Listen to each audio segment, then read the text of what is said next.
Donc 2019 n'a pas échappé. Alors là où je trouve qu'il y a un petit espoir, c'est que la société civile s'est réveillée.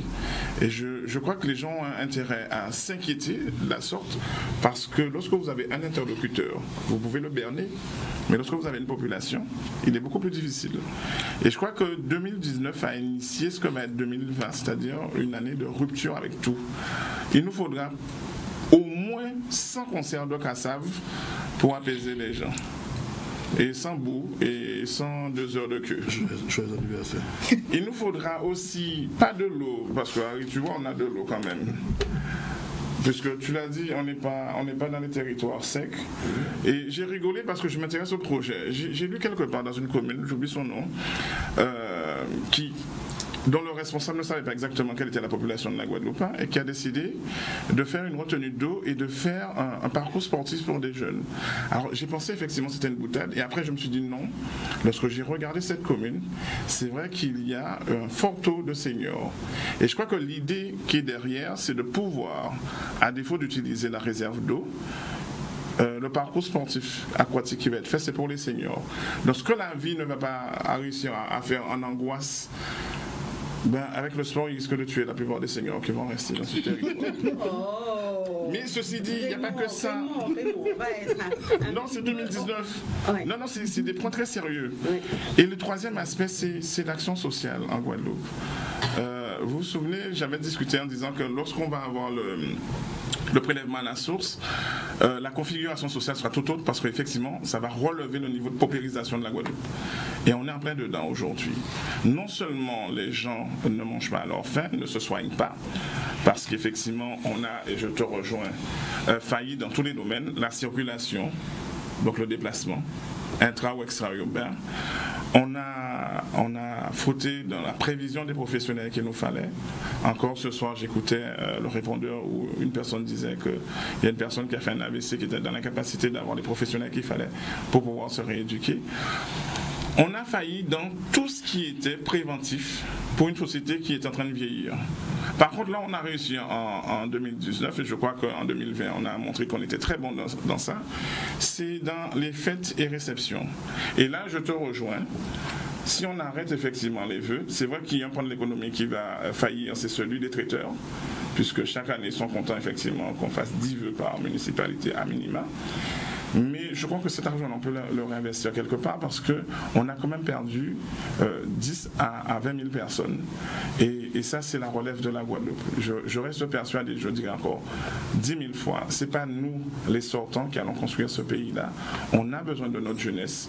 Or, aujourd'hui, c'est cette part de la population qu'on a sacrifiée en 2019, puisque les jeunes sans qualification partent pour la France. Et ça me fait très peur parce que si c'est des jeunes avec qualification, ça ne me dérange pas. C'est la fuite des cerveaux. Mais lorsque vous avez dans un pays des personnes sans qualification qui préfèrent aller galérer ailleurs, ça veut dire effectivement que la formation, la prévision, mais c'est surtout la projection, c'est à zéro pointé. 2020, j'espère, sera autre chose, puisque 2020 va nous annoncer 21 aussi. On va y arriver. Oui, mais pour moi, 2019, enfin, c'était une morosité. Et pour avoir discuté avec un certain nombre de personnes, non seulement ça, mais on a eu quand même, et ça n'a pas été dit par les médias, un fort taux de rapinerie.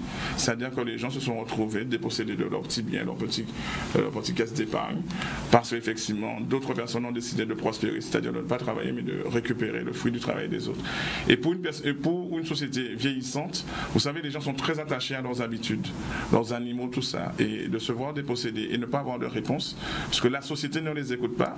On explique déposséder de leurs animaux. Oui, il y a eu une recrudescence de vol, aussi bien dans le Nord Grande Terre que dans le Sud Baïf, le Sud Bastère, l'Apsus Baïf, oui, en l'occurrence, puisque les gens se sont retrouvés, on a quand même pris leurs poules, leurs cabris. Et je trouve ça dommage parce qu'en fait, dans un pays, et ça m'a rappelé quelqu'un qui m'avait dit ça il y a 20 ans, qui m'a dit, le problème de la Guadeloupe, c'est que lorsqu'on aura tout fait en termes de réflexologie, on va arriver que le soir, ce que tu soutiendais tout à l'heure, on sera assis dans notre jardin à surveiller parce que ceux qui vont faire des légumes et autres vont se retrouver dépossédés la nuit puisque aujourd'hui on vole pour manger. Et ça m'inquiète. Michel.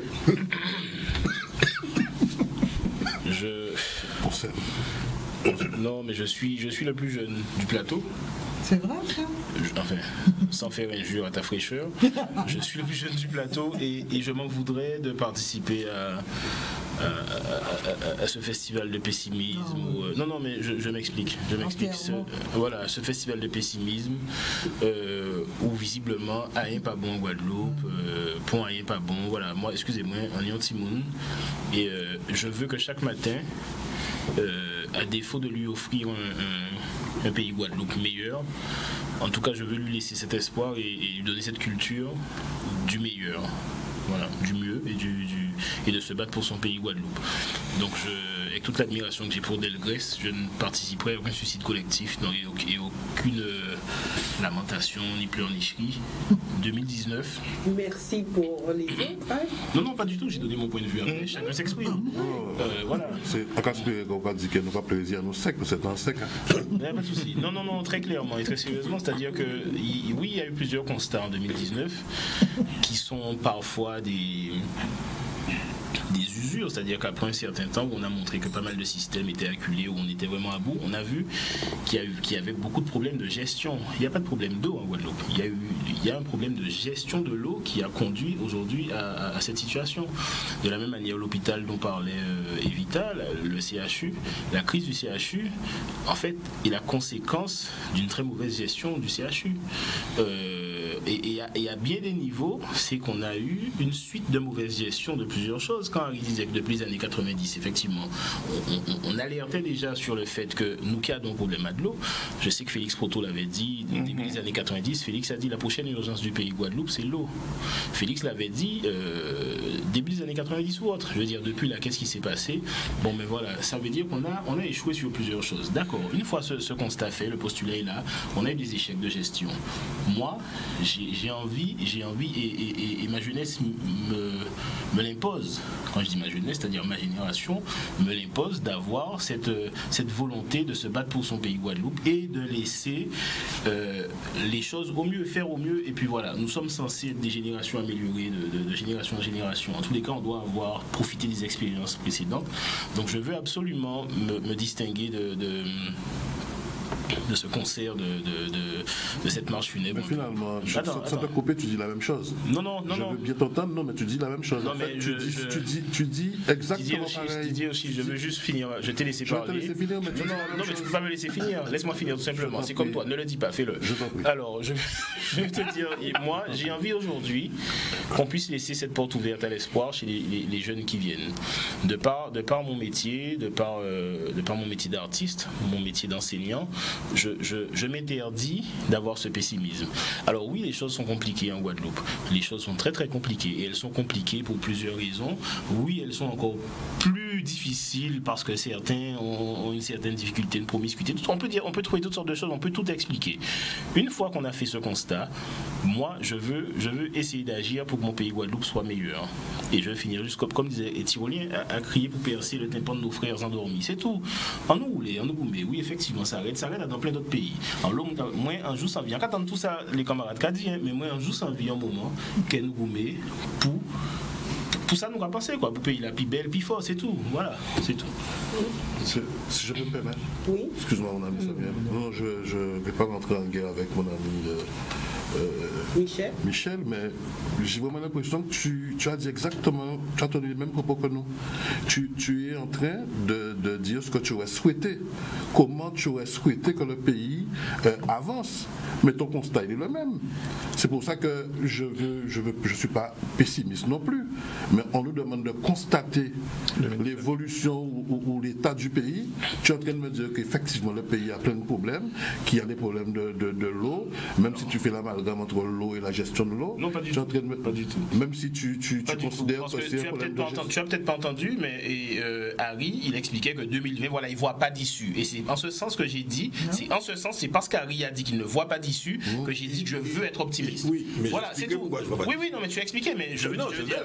Oui, d'accord, mais probablement. Mais c'est parce que Harry, qu'on soit d'accord, non, il faut que les choses soient très claires. Il faut que la base du débat soit claire. Parce qu'Harry, que les choses soient dites, mais qu'elles soient claires surtout, parce qu'on peut dire des choses qui ne sont pas claires.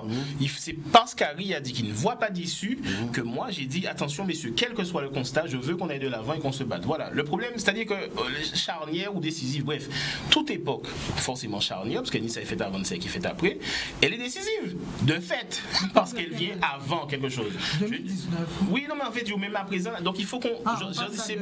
Voilà, ça veut dire c'est planter pour nous planter, c'est tout. Mais j'entends Didier et je te dis que fort des constats malheureux qu'on ait pu faire, il y a quand même de belles choses qui se font. Il y a des jeunes qui travaillent, il y a des jeunes qui sont diplômés. Moi, je ne veux pas participer à ce concert qui n'est pas un concert de louange, un concert de pleurnicherie. C'est tout, mais c'est point de vue à moi, quand même. C'est tout. Hein. Moi, j'ai un problème. Merci. Enfin, Non, Alors, juste. Samuel.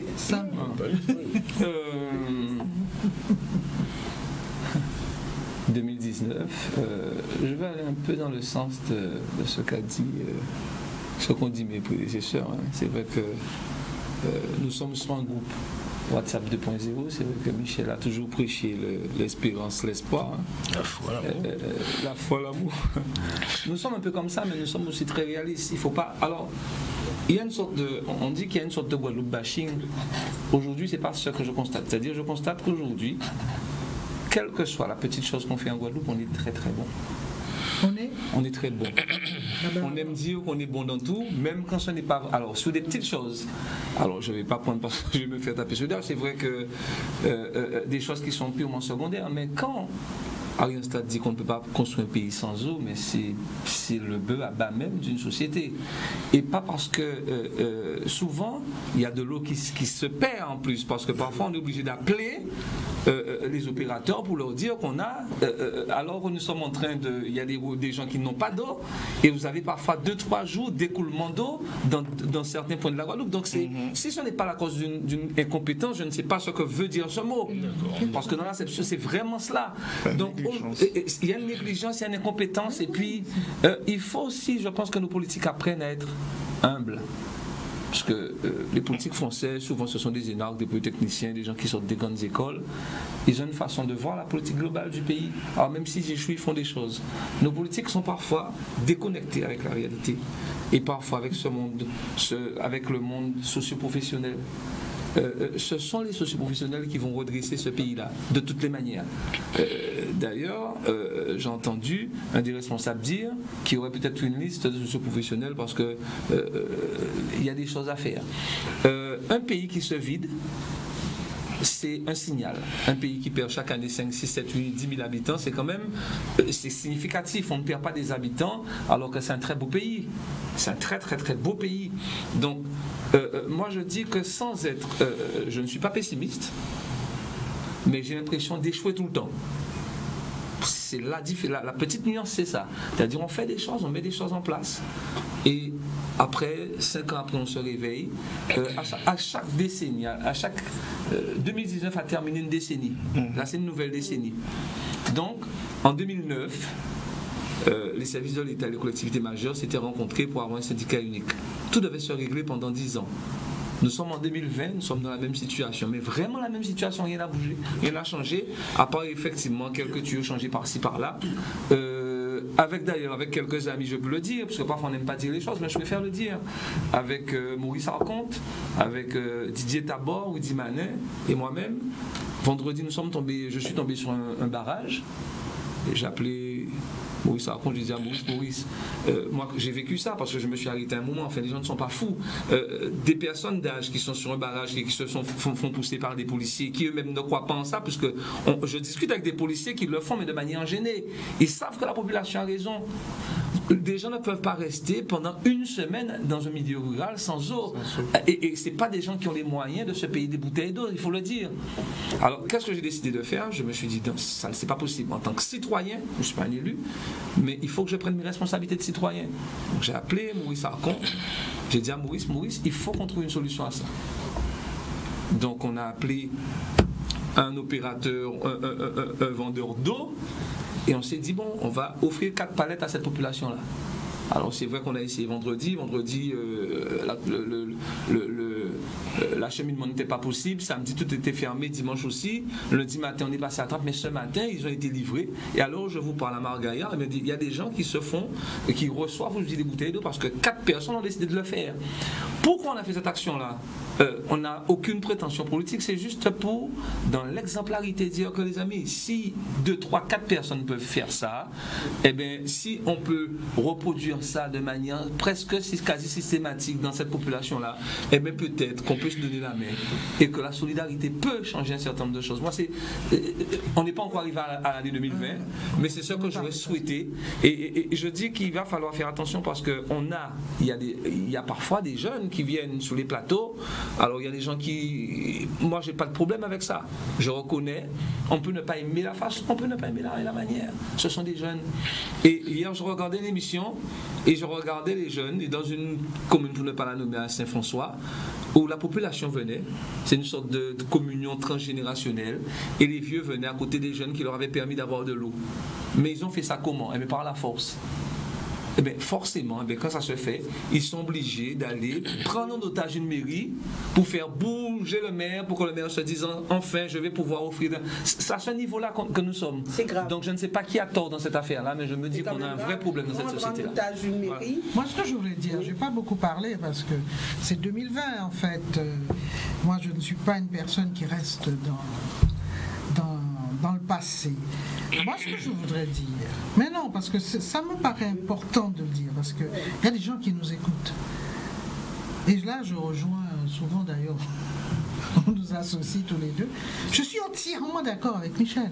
Parce que si c'est pour dire, j'ai entendu moi des propos de veillée funèbre, j'ai entendu des propos d'homélie lors de l'enterrement. Moi, je ne suis pas d'accord. C'est sûr qu'un pays sans eau, ça pose un vrai problème. Mais Harry a entièrement raison. Mais est-ce qu'on peut s'arrêter à cela? Parce qu'il nous a été posé la question, ce pays-là, qu'a-t-il fait en 2019? C'est vrai qu'il y a un échec incontestable, une incompétence. Personne ne dira qu'il y a une grande compétence à ne pas pouvoir donner de l'eau aux Guadeloupéens. C'est évident.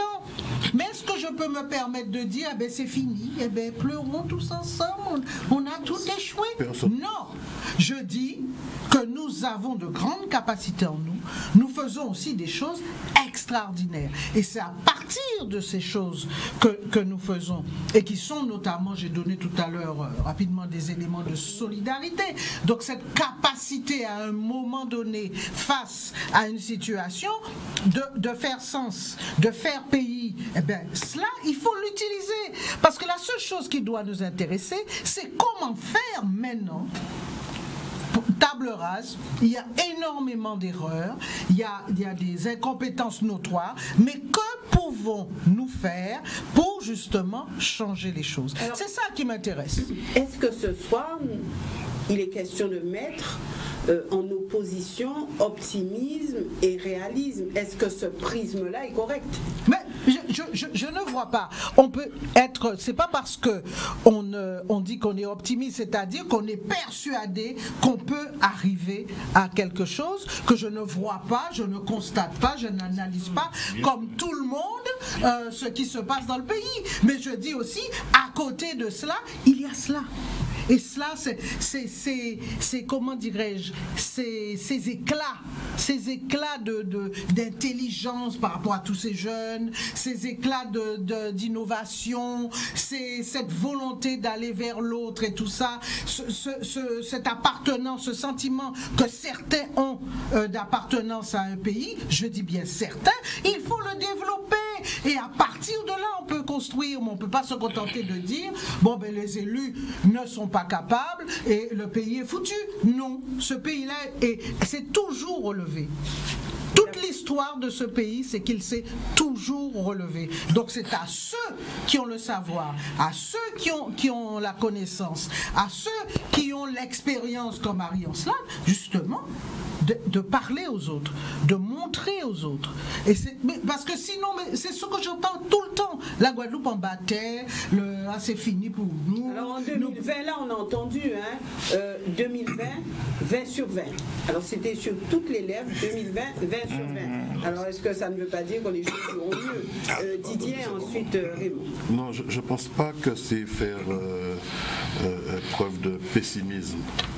Je pense plus que c'est être en paix avec soi-même et dire les choses comme elles sont.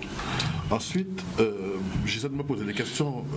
Notre ami Harry, je ne vais pas parler à sa place, mais me semble-t-il que c'est quelqu'un aujourd'hui qui pourrait être tranquillement chez lui, à ne pas faire de constat, ni de pessimisme, ni d'optimisme. Enfin, je ne vais pas parler à sa place, mais je peux quand même me permettre, Harry.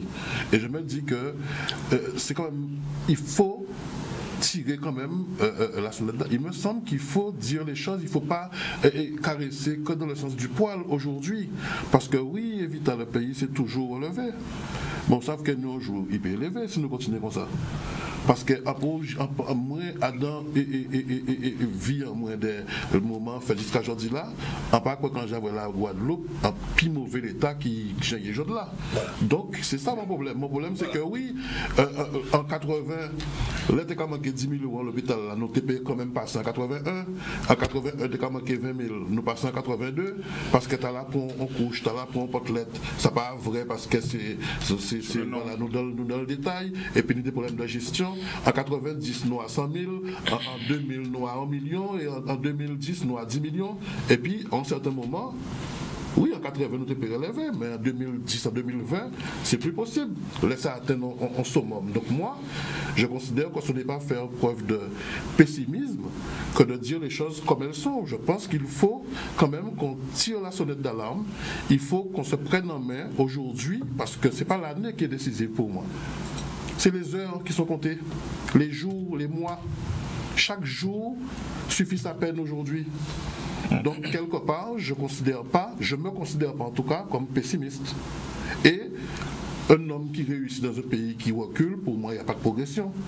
Oui, tu as des individualités qui réussissent. Tu as des gens qui réussissent et qui sont tranquillement chez eux, à ne pas faire de constat, parce que ceux-là, plus les choses vont mal et plus leur compte en banque enfle. Donc ceux-là, on ne va pas les attendre sur le plateau. Mais en tout cas, on a besoin quand même d'être réaliste, de ne pas faire penser aux gens que si ça continue comme ça, demain on va se réveiller tranquillement et puis les choses vont aller mieux parce que voilà, le jour fera que... C'est nous qui faisons les choses aller mieux. Mais si nous pas ni en tête en nous pas ni réalité à ça nous vivons aujourd'hui là, avec tout l'amour que Michel peut diffuser. C'est vrai que nous regardons, nous pas vrai que figure avec ensemble l'amour, c'est l'amour qui a sorti en Kéa, mais l'amour qui a sorti, rassurez, l'amour qui a sorti en Kéa nous toutes. Oui, bah qu'espérer. Et moi, on n'a pas qu'à considérer moi du tout comme un pessimiste. Alors là, pas du tout. Mais on a penser que comme un optimiste et on a fait le contraire, on a dit oui, effectivement, nous en Guadeloupe, ça qui est mieux, demain ça qui est mieux, nous un jour, il faut nous faire autrement et c'est ça que moi j'ai pensé. Oui, alors moi je reviens sur ma déclaration. En fait, c'est pas du pessimisme, c'est du pragmatisme. C'est-à-dire qu'en fait, pour moi, un pays qui n'arrive pas à se renouveler, un pays, l'actualité vous l'a démontré, les derniers chiffres de l'INSEE, où le taux de mortalité a dépassé le taux de natalité. Tu parlais tout à l'heure d'espoir, moi je suis en train de parler de déclin, d'extension. C'est-à-dire que si on continue sur ça, lorsque tu discutes avec les gens, et les gens qui vont vivre dans ce pays-là, ils ont en moyenne 60 à 80 ans, pour ceux qui sont les plus en forme. Lorsque ces personnes-là te disent en fait qu'ils sont dans la désespérance, c'est-à-dire qu'en final de compte, il y aura la grâce de Dieu. Non, on ne peut pas construire un pays sur la grâce de Dieu. Je n'ai rien contre Dieu, mais pour l'instant, c'est les hommes qui me posent problème. 2019, il faut on sait de quoi on parle, parce qu'on travaille beaucoup sur la jeunesse. Un pays qui n'a pas de jeunes, c'est un pays qui est voué à être esclave des migrations. Il faut qu'on soit clair là-dessus. Or, nous, tous nos génies, et il y a un petit groupe que j'aime bien, que c'est les Antillais à Paris, où tu vois effectivement tout notre génie créateur se développer en France. Ça me fait de la peine. Parce que je pense qu'on a les hommes, les savoirs pour pouvoir développer ça ici. Et tout comme moi, tu sais bien qu'en finale de compte, de 89 où j'ai quitté ce pays, d'accord, je suis revenu en 2000. Je t'assure, j'ai eu l'impression d'avoir perdu du temps, c'est-à-dire que j'ai remonté le temps. Parce que tu arrives avec des problématiques qui n'existaient pas lorsque toi tu étais lycéen. Ça me tue. Tu arrives avec des problématiques où la formation, problème qu'on avait déjà réglé en 89, tu arrives en 2000, c'est une problématique prégnante. C'est-à-dire que les choix de société, tu es parti, rien ne m'obligeait à revenir ici. J'étais en maison de recherche. C'est ce qu'on vient de dire. C'est-à-dire que j'aurais pu rester comme tout le monde et revenir à la retraite tranquillement. Non, parce qu'en fait, tu as dit quelque chose qui est vrai. Le pays est en moi. Ce pays-là n'est plus dans nos jeunes. Tu t'imagines qu'en fait... Mais c'est la faute à qui? Mais c'est la faute à nous. Ah bon, alors... Oui, mais nous... Ça veut dire quoi, faute à nous? Je parle toujours de... Ça veut dire quoi, faute à nous? Parce que moi, je veux dire... Attends, vas-y. Non, il a dit faute à nous. Non, mais justement, mais ça veut dire quoi? Parce que je comprends ce qu'il veut dire, mais il faut qu'on soit bien d'accord. Je suis caution, parce que tout comme moi, tu vis sur ce territoire et tous les jours, tu essaies de l'améliorer. Par contre, tu n'as pas les leviers pour l'améliorer. Ceux qui ont les leviers, qui viennent effectivement demander l'autorisation d'utiliser les leviers, ils ne le font pas. La difficulté de ce pays-là, c'est que pendant longtemps, ce qui a primé, c'est pas l'exercice du pouvoir. Et on le voit bien. C'est l'accès au pouvoir. Et une fois que les gens arrivent au pouvoir, ils sont emmerdés. D'accord. Je ne te citerai pas tous les représentants qu'on a eus. La difficulté qu'on a, c'est qu'en fait... Est-ce qu'il y a vraiment du pouvoir? Est-ce qu'ils ont vraiment du pouvoir? C'est ça le débat. Attends. Alors, on va simplifier les choses rapidement. Ils n'ont pas de pouvoir, ils ont les jouissances du pouvoir. Et on a fini avec ça. Parce que c'est ça notre problème. Le pouvoir ici n'a qu'un seul rôle. C'est donner de la jouissance. Point. Et la responsabilité n'existe pas. On n'a aucune responsabilité envers rien. Et ça commence à voir qu'on en est arrivé là. C'est ça qu'il faut savoir. Parce que moi, on peut se raconter tout ce qu'on veut comme histoire. Nous avons, nous, collectivement, eu nous-mêmes aussi des comportements assez bizarres avec cette notion. Quand nous élisons quelqu'un, n'importe qui dans le peuple, sa première action est de dire à Lyon-Bouc, mais il faut que mon avait appris. Oui. Nous tous fait ça. C'est tout ce peuple a fonctionné comme ça. Et c'est ça nous met en avant. Donc il y a eu un jeu de connards dans cette affaire entre les gens, les élus, les responsables, et on a tourné avec ça, on a plombé un pays. On a plombé un pays à cause de ça. Parce qu'on a joué le jeu de chacun essaie de tirer un profit personnel dans ça. On a fait de la politique, on a fait une affaire personnelle. Chacun essaie de tirer un profit. Si c'est pas par moi, mais ce sera pas celui que je vais voter, c'est par ceci, c'est de la négociation. Tout est comme ça. On a mis, mais les entrepreneurs, les premiers, on les a mis à ce stade-là. Un entrepreneur ne cherche pas la performance, il ne gagne pas de l'argent par la performance, il gagne de l'argent en faisant du trafic, en jouant de l'influence, en faisant du lobbying, mais jamais par la performance, on ne cherche pas à gagner. Et je vais vous dire une chose, je dis ça pour la Guadeloupe, mais je prends un exemple simple. Qu'est-ce qui se passe en France? Quand on fait un marché de bâtiments en France aujourd'hui, la première chose qu'on voit, c'est pas les ingénieurs, c'est les avocats. Oui. Parce qu'on prépare les procès. Les entreprises comme Bouygues et les autres, quand ils font un marché, ils disent qu'on va gagner de l'argent par les procès qu'on fera. Donc on prépare les marchés, pas de la performance technique. On prépare les marchés, pas avec des avocats, pour que dans les marchés, les pièces écrites et tout ça, il y ait de quoi faire des procès. Mais ce qui est dramatique, et c'est là où je vais faire une petite parenthèse. On parle de la Guadeloupe, je suis très pessimiste. Je n'ai jamais dit que j'étais optimiste sur le monde. Parce que nous sommes un résultat en même temps aussi d'une situation qui est en train de merder au niveau international. Mais je ne suis pas dans l'international, je suis en Guadeloupe. Mais la France, je n'y crois pas beaucoup non plus. Je pense que la France est très mal barrée. Mais vous comprenez bien que si la France est très mal barrée, je ne peux pas vous dire que la Guadeloupe est bien. C'est clair. Oui. Mais moi, on parle de la Guadeloupe, je vais vous donner mon avis sur la Guadeloupe. Mais la France est très très mal barrée. Je suis très pessimiste sur ça. Et je vous dirais, il n'y a qu'une chose que j'espère. C'est que la folie n'ira pas jusqu'à une guerre, parce que je sais qu'avec les armes qu'il y a aujourd'hui, ça ne va pas durer 15 jours. Donc j'espère au moins qu'on ne va pas arriver à ça, un conflit militaire, parce que ça ira très vite. J'espère au moins qu'on ne peut espérer encore qu'il y a un peu de bon sens sur cette planète. Mais en tout cas, je reviens quand même sur un point. Parce que, par exemple, on dit une chose. Moi, je devrais être fier d'une chose dans ma vie. Quand je suis arrivé ici, l'ingénieur n'existait pas. Dans notre métier, le Guadeloupéen qui voulait être libre devait être médecin ou avocat. Je sais que j'ai énormément œuvré pour que les Guadeloupéens comprennent ce que ça veut dire, l'ingénierie, et qu'ils fassent des études d'ingénieur. Et je sais que mes enfants me disent tout le temps, chaque fois ils me disent un copain qui me dit à cause de ton papa, j'ai fait ce métier là. Eh bien, je suis quand même assez satisfait. Mais vous savez de quoi je suis très mécontent? Ils sont tous à l'étranger. Oui. Ok. Alors, donc, c'est bien pour eux. Mais cette ingénierie-là, on ne le retrouve pas. Et nous sommes en train de souffrir de manque d'ingénierie de management dans ce pays. Bon, alors il faut qu'on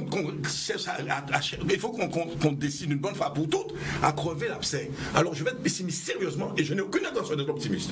Parce que quand on a le bobo, il faut le crever l'abcès. C'est pas en chantant et en dansant qu'on va le guérir. Et là, la Guadeloupe a besoin qu'on crève son abcès. Quand, dans les années 70-80, je dirais surtout 80, 70, ah non, mais c'est surtout 70 parce que j'étais déjà dans un âge où on commençait à se poser des vraies questions. J'entendais tout le temps. Parce que c'était un moment où il y avait des mouvements. J'ai vu un pays. Parce que quand on dit ça, dans les années 70, messieurs, ce pays-là est optimiste. Hein. On y croyait. On y croyait. Je voudrais qu'on précise ça bien clairement. Parce qu'on dit que non, on y croyait. Moi, quand j'avais 15-20 ans, ce pays-là, on y croyait. 80% du pays était jeune. Mais oui, pourquoi on y croyait. Pourquoi est-ce qu'on y croyait? Ben, 80% du pays était jeune, avait moins de 25 ans. Oui, 80% du pays était jeune. Pourquoi on y croyait? Mais parce que nous avions une population qui avait pris l'habitude Je de... vais te demander, le Bumidum, qui a pris combien de jeunes, de milliers de jeunes? Ah, On va parler Ah, de oui, oui, Non, oui. non, je Non, laisse Harry mais- finir. Attends, on revient sur... excuse-moi, Harry, Non, non, c'est non. juste pour lui Non, répondre. non, on revient sur le bilan. tout à l'heure. On a eu une phase où on a perdu énormément de population. Mais maintenant, on n'a même plus ces jeunes-là à perdre. Mais, C'est ça qui est grave. Oui, C'est-à-dire, exact. si tu montes un bureau de Bumidum, tu n'as même plus de jeunes à envoyer en métropole. Ah oui, parce qu'il n'y a plus de... Ah, ben oui. C'est plus le même contexte. Ah, il y a ben plus- oui, c'est ça Tout le ça truc. pour dire... Ah non, non, mais maintenant tu vas les chercher et tu... Parce que je note qu'Harry a dit, il faut crever l'abcès. Ça Oui. veut bien dire que dans tout son pessimisme, il dit qu'il faut faire quand même quelque chose, il faut agir. Il faut arrêter de forcément. subir. Donc voilà. Mais Le Victor, personne- pessimisme, c'est quand il n'y a plus d'espoir. Or, Alors, quand tu crèves l'abcès, c'est pour... lorsqu'on dit il faut crever l'abcès, je veux bien, mais qui doit crever l'abcès? Ah, voilà encore. Mais il n'y a pas plus optimiste pour moi que quelqu'un qui... Si elle arrive à répondre, je vais répondre après. Non, je pense que Koué devait être guadeloupéen, sûrement, hein, quand il a fait sa Comment méthode. Koué devait être guadeloupéen quand il a fait sa méthode. Oui. Puisque, non, c'est vrai, parce que si un pays dans lequel on s'imagine qu'il suffit de le dire, on le disait samedi soir d'ailleurs, on ne s'est pas passé du verbe à l'action. Ça, c'est un constat aussi. ça, c'est Ça, ça. c'est un vrai constat. On Ah, peut ben, parler c'est ça, parce le qu'on a un problème. peuple qui parle, on est un peuple. Alors, on a toujours été un peuple. Moralité. Voilà. Mais aujourd'hui, c'est encore plus valable qu'avant. C'est-à-dire, on refuse d'agir. Et Evita, tu as dit quelque chose tout à l'heure. C'est vrai que le pays se relève. Mais ce sont les Guadeloupéens qui ne se relèvent pas. Dans le même pays, tu as des gens qui arrivent et qui n'ont pas Merci. les mêmes problèmes que nous. Merci. Quand tu leur parles d'eux, ils vont me dire mais de quoi elle parle elle? Enfin, ils n'ont pas ces problèmes-là. Donc, moi, mon problème, ce sont les Guadeloupéens. C'est pas la Guadeloupe. La Guadeloupe, c'est un pays magnifique. Le problème, c'est que s'il fallait faire un classement, nous sommes encore toujours les derniers chez nous. C'est ça mon souci. Alors, comment faire? Là, mais nous sommes d'accord. Ah ben, sur ça. mais c'est ça moi, qu'on ce nous qui dit ça. m'intéresse, c'est comment on crève l'abcès et qu'est-ce qu'on fait. Mais Voilà. tu ne peux pas crever Mais l'abcès je si suis tu une- ne peux C'est pas. peut-être là la différence. Heureusement que Michel. Non, mais tu ne peux pas. Non, J'ai mais Michel n'a pas. l'impression Non, qu'il y a- mais Michel n'ira pas chez le médecin parce qu'il n'est pas malade. J'ai jamais Mais parlé tu dois de aller. médecin. Non, mais tu dois aller. Tu dois Je dis reconnaître j'ai que tu es malade peut-être pour te une guérir. vision- J'ai peut-être une vision particulière, j'allais dire. Je suis la seule femme, mais Michel me rejoint. Donc, ça veut dire que ce n'est C'est pas son côté particulier. féminin qui te rejoint. Mais vous avez tous du féminin, du masculin. Non, mais c'est sûr. Donc, vous- Alors très honnêtement, tu sais, là, ça fait maintenant 20 minutes qu'on est sur des autopsies, sur Mais voilà. des oui, ça voilà. Et c'est symptomatique tu dis quelque chose, mais en même temps, on est dans ce que tu dénonces, c'est-à-dire le parler. Alors effectivement, il y a des choses qui ne vont pas, je l'ai déjà dit. Il y a plein d'autres choses qui se passent. Moi, je veux qu'on fasse cette promotion-là aussi. Moi, il y a un boucher, Saint-Garin, pour le citer. Moi, quand il a la pointe, je vais prendre ma viande chez le boucher et j'achète mes plats. C'est formidable. Le type est debout très tôt, il fonctionne. Et ça, c'est une Guadeloupe qui travaille pour les Guadeloupéens. J'adore ça. Et Saint-Garin n'est pas une exception, il y a plein d'autres. Alors, je veux dire, aujourd'hui, il y a des Guadeloupéens qui fonctionnent. Fabrice Calab, qui est un ami qui fonctionne. On va en trouver plein. Non, on va pas trouver plein. Attends, Samuel, s'il vous plaît. Non, mais c'est faut nous ni l'honnêteté, la délicatesse de laisser les autres parler. Moi, je veux juste qu'on. Je répète, je ne veux pas participer à cette marche funèbre. Moi, je veux. Messieurs, je suis un enseignant. En plus d'être un artiste, je suis un enseignant. Alors, vous pensez honnêtement que tous les jours, je vais bosser pour pousser mes petits Guadeloupéens à être meilleurs, à se transcender, pour pouvoir être les acteurs, les propres maîtres dans leur pays, quand je dis maître, c'est maître du jeu, au mieux qu'ils puissent. Vous pensez tous les jours sincèrement que tous les jours je me bats pour ça, et aujourd'hui ce soir je vais venir dans des autopsies, dans des oui, crever l'abcès, oui, nous savons qui est pas bon. Mais là, on nous parlait, je dis là justement, parce que nous pas en 2019 encore. Alors effectivement, il y a un certain nombre de bitins qui pas bon, mais moi quand d'autres qu'il faut nous goumer pour bitin la changer. C'est tout. Effectivement, alors les jeunes diplômés qui quittent la Guadeloupe, mais faisons-les rentrer, en nous goumer pour y rentrer. Mais attends, quand mais si nous travaillons pour d'autres mondes, nous travaillons pour les Guadeloupéens.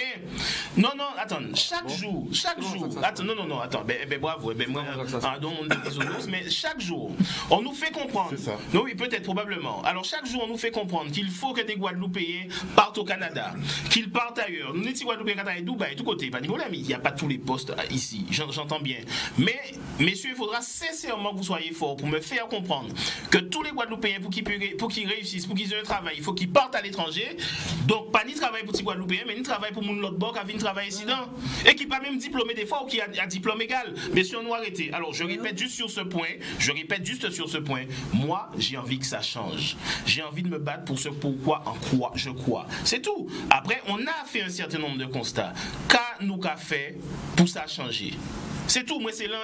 Après, je pense qu'on est d'accord sur le constat en lui-même. Qu'est-ce qui va pas? Pourquoi ça va pas? Pas ni pas problème. Mais moi, j'ai pas ce fatalisme et je me refuse ce pessimisme. Je prends mes responsabilités, je me refuse ce pessimisme et je veux qu'on agisse. Moi, Evita, elle est un exemple et elle sera peut-être un exemple aussi bien dans ta profession que dans la défense de certaines causes. Et ça, c'est très bien qu'il y ait d'autres jeunes Guadeloupéennes qui disent je veux être des Evita Chevry. Ça, très bien qu'il y ait des petits Guadeloupéens qui disent je veux être un Arian Slat. Que tu sois un exemple aussi bien dans le business, aussi bien dans l'ingénierie, ou simplement la manière de réussir, la manière de faire. Samuel, tu es gérant d'un restaurant. C'est bien qu'il y ait certains Guadeloupéens qui prennent exemple sur toi aussi. Vous, quand universitaire, pas ça, vous, parce qu'on joue pour vous pour être psychologue. Eh bien, ça bien qu'il y ait des gens qui ont envie d'être qu'on remonte aussi.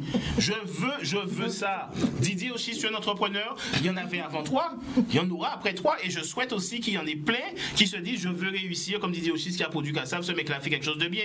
Mais je crois qu'il y a. Pardon? On s'en fout, on s'en fout, Didier. Non, mais messieurs, l'heure est trop grave.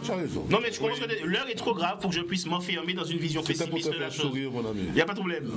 Mais attends, il n'y a pas qu'Arian Slat qui soit sensible à certaines choses. J'ai envie aujourd'hui de croire à une Guadeloupe meilleure parce que, avant moi, il y a des grands noms qui goumaient pour la Guadeloupe en pointe. Bastao, on va trouver plein. Félix Proto, que je vais citer tout le temps parce que lui aussi, c'est un exemple. Il y a plein de personnes qui se sont battues pour que la Guadeloupe soit ce qu'elle soit aujourd'hui. Messieurs, rendons-leur hommage et rendons-leur ça. C'est Michel, tout. Moi, en fait, je serais Pierre Carré. Si on devait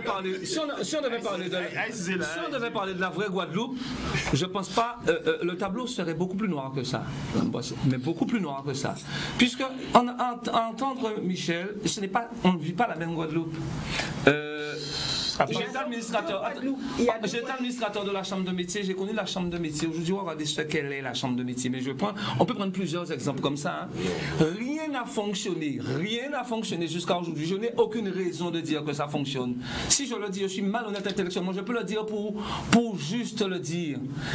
Michel, dans son domaine, il y a des musiciens guadeloupéens, une fois qu'ils atteignent un niveau, ils ne sont plus là. Ils partent parce qu'ils ne peuvent pas se produire ici, parce qu'ils disent qu'il n'y a pas de lieu, mais ils disent aussi qu'ils ne peuvent peuvent jouer avec personne, c'est la réalité. Michel ne peut pas me démentir. Il y a pléthore d'exemples. Et alors? D'accord. Mais dans tous les domaines, ça veut dire que plus les mecs sont pointus, et aujourd'hui, les personnes qui arrivent et qui ont un bon travail, souvent ils arrivent parce qu'on leur a préparé leur arrivée. Le terrain. Ces personnes-là arrivent dans des entreprises qui leur sont ouvertes. D'ailleurs, elles ne vont pas à Pôle emploi, ces personnes-là. Vous les voyez à Pôle emploi? Non. Ok? Voilà. Donc c'est un Pôle emploi qui est occupé que par des Guadeloupéens, parce qu'il faut aller avec ton appareil aussi voir cette Guadeloupe-là. Il y a des choses que seulement les Guadeloupéens font. La queue dans les logements sociaux, la queue à Pôle emploi. Enfin bref, c'est un pays, tout le monde devrait être, à la limite si ça ne marchait pas, tout le monde aurait dû être au même niveau. Ce n'est pas ça qu'on voit, Église Boissy. On voit des Guadeloupéens qui souffrent, tandis que d'autres arrivent et réussissent dans le même pays. Maintenant, et j'aime prendre l'exemple des pâtisseries et des boulangeries qui étaient presque à 100% détenues par des Guadeloupéens aujourd'hui. Il faut vraiment fouiller, parce que vous entrez dans n'importe quel laboratoire de pâtisserie, mais vous êtes étonné. Donc voilà. Donc pour moi, il faut reconnaître que ça ne va pas. Il faut reconnaître que ça ne va pas. Ce n'est pas être pessimiste, puisque je ne suis pas un pessimiste de nature, je me bats tous les jours au quotidien. Et non seulement je me bats, je propose des choses. Mais les Guadeloupéens, parfois, même quand vous leur proposez des choses pour avancer, ces mêmes Guadeloupéens-là, eh bien, ne veulent pas, parce qu'on a aussi, il faut parler, cette peur de nous-mêmes. Voilà. C'est-à-dire, vous dites à 5 Guadeloupéens, allons faire quelque chose pour avancer, vous leur donnez les solutions, les résultats, ils ne vont pas le faire. Pourquoi? Alors là, c'est un grand débat. Il faut que il y a plein de réponses à ça. Mais peut-être pas le... La peur de l'autre. La peur de l'autre. La peur de l'autre, c'est ça. Ils peuvent, si vous allez par exemple sur un territoire margalantais, vous allez voir que les margalantais fonctionnent d'une certaine manière avec avec certaines personnes et d'autres manières avec les Guadeloupéens. Donc quand la Guadeloupe, c'est un laboratoire. Il y a des choses qu'il faut voir, qu'il faut vivre et il faut les comprendre pour les analyser. Partons un petit peu sur un aspect, l'aspect politique. Puisqu'on en a parlé, on a parlé de pouvoir, etc. Est-ce qu'on peut dire que les prochaines élections municipales et communautaires peuvent être considérées comme capitales, comme, on va dire, une ouverture vers des solutions? Alors moi je dirais rapidement ça. Je dirais rapidement, les jeunes élus m'effraient plus que les anciens. Une fois que j'ai dit ça, c'est générique et je passe la parole à quelqu'un d'autre. Oui, non, moi je voudrais revenir quand même sur ce que Michel a dit tout à l'heure, qui est pour moi essentiel. Il faut qu'on revienne sur la formation, et tu as raison, il faut qu'on donne de l'espérance à nos jeunes enfants pour construire ce pays-là. Vraiment, il faut qu'on leur donne ça, mais il faut qu'on repense quand même la carte scolaire, parce que dans la direction qu'on est en train de partir, on va privatiser l'école, et c'est tout ce qui est en train de se faire. Chaque année, vous avez des suppressions de postes, et je ne suis pas sûr que ces suppressions de postes correspondent réellement à la démographie du pays. La deuxième chose, c'est que les compétences dont on a besoin réellement, comment on fait pour les avoir? Tu as dit qu'il faut qu'effectivement qu'ils soient inspirés par les Guadeloupéens qui réussissent. Or, on ne leur montre pas les Guadeloupéens qui réussissent. Quelle honte qu'ils ne leur montrent pas. Enfin, je veux dire, la dominance rectorale, si tu préfères. On va dire les choses. Moi, je n'ai pas de problème avec la langue de bois. Ah non, mais pas du tout. Donc, je te rassure, je suis syndicaliste enseignant. Donc, je n'ai aucun problème avec ce que tu viens de dire. Tu as dit un mot qui est injurieux. Tu as dit que c'est syndicaliste. Oui. Pourquoi? Mais ça, c'est ton problème, c'est ta difficulté avec certains termes et certains concepts. Je te dis que moi, je défends. J'étais dans ton sillon. Et pourquoi tu te dis injurieux? Il n'est pas injurieux, son syndicaliste, là, quand enseignant, quand c'est pour l'école Guadeloupe. Tu es un éducateur, donc tu es un engagé. Non, ça n'a rien à voir, il y a plus que ça. Ça va au-delà de l'engagement, mais bon, on va pas parler de l'éducation ici. On revient sur cette question-là. Parce qu'en fait, aujourd'hui, qu'est-ce qui nous pose problème? Tu l'as dit tout à l'heure, on a une mésestime de nous-mêmes. Et pourquoi? C'est parce qu'en fait, on est baladé dans plusieurs concepts. Et en fait, aujourd'hui, on construit nos enfants pour l'extérieur. Il faut qu'on soit franc là-dessus. On construit nos enfants pour l'extérieur. On construit vraiment nos enfants pour l'extérieur parce qu'en fait, tout le monde, et tu me diras si oui ou non, je suis en porte-à-faux avec cette notion-là, tout le monde veut absolument que son enfant réussisse. Mais personne ne définit avec son enfant c'est quoi réussir sa vie. C'est une vraie question. Si la réussite de ma vie, c'est les Guadeloupéens que j'ai rencontrés à La Réunion et qui travaillent en Afrique du Sud et qui n'ont pas l'intention de revenir, ils ont réussi leur vie, puisqu'effectivement, ils sont de Bainbridge, ils sont de Gerville. Sauf qu'en fait, le pays n'est pas en eux. le pays n'est pas en eux parce que ce pourquoi ils sont partis, c'est-à-dire les compétences, en final de compte, il va falloir qu'on crée les conditions du retour. Ce qu'on n'a pas su faire sur les 40 dernières années. Comment vous expliquer, et je donne un exemple concret, parce que je sais qu'Evita aime les exemples concrets. Oui, comment on a 2 ponts, Gaba, Rivière-Salée, et l'Alliance, et qu'en final de compte, par négligence, moi je ne parle pas d'incompétence, parce que l'incompétence pour moi c'est un terme qui est très fort, je parle de négligence. Comment dans la négligence, ces 2 ponts qui ne peuvent plus se soulever, nous fait perdre de l'argent, c'est-à-dire qu'en fait, aujourd'hui, les plaisanciers qui veulent faire réparer leur bateau, l'entretenir, partent à Saint-Martin. Comment, et là je te rejoins, comment dans un pays où les gens se disent effectivement affûtés, et là, je te rejoins tout à fait. Moi, j'ai vraiment peur des nouveaux politiques, les plus jeunes là. Parce que là où les anciens prenaient la main pour mettre derrière leur poche arrière, les nouveaux mettent directement devant. Donc, en fait, ils ont un gain de temps. La deuxième chose, et tu as raison, ils sont encore plus accessibles à la jouissance. Je donne un exemple. Toujours, j'aime bien donner des exemples pour être compris. Comment tu expliques aujourd'hui que tu as beaucoup de cerveaux qui reviennent, mais pas pour servir le pays? Les gens sont sur leur promotion personnelle. Oui, merci. Et moi, je te dis que, et c'est plus ces gens-là que nos jeunes voient, en te disant que le collectif ne les intéresse pas, parce que c'est l'individuel qui réussit. Et moi, je dis l'inverse, je leur dis non, la somme des individualités ne sera jamais égale au collectif. Il faut vraiment qu'il y ait un terreau commun, et le terreau commun, c'est ce pays-là. Comment vous expliquer que les gens sortent de par le monde, viennent finir leur vie en Guadeloupe, et nos enfants, et nous-mêmes partons? Faut s'interroger, quelle image qu'on donne à nos enfants? Lorsque vous saccagez une école, quelle image vous donnez de l'intérêt d'aller à l'école? On ne peut pas en train de dire quelque chose et de faire autre chose. Moi, c'est ça ma difficulté, c'est de voir effectivement qu'on a un système qui est très vieux, c'est le placement d'individus. On en a parlé plus ou moins gentiment. Comment vous expliquez que c'est des gens qui n'ont aucune compétence d'animation, c'est-à-dire de management, d'ingénierie, se retrouvent à des postes clés, et comme ils sont jeunes, ils vous bloquent le système pour 40 ans? Moi, je veux bien être optimiste, mais lorsque tu as de jeunes qui te bloquent un système, c'est-à-dire qu'en fait, tu avais espoir que les vieux, en mourant, absolument, dégage. Mon Dieu. Libère-le. Rien.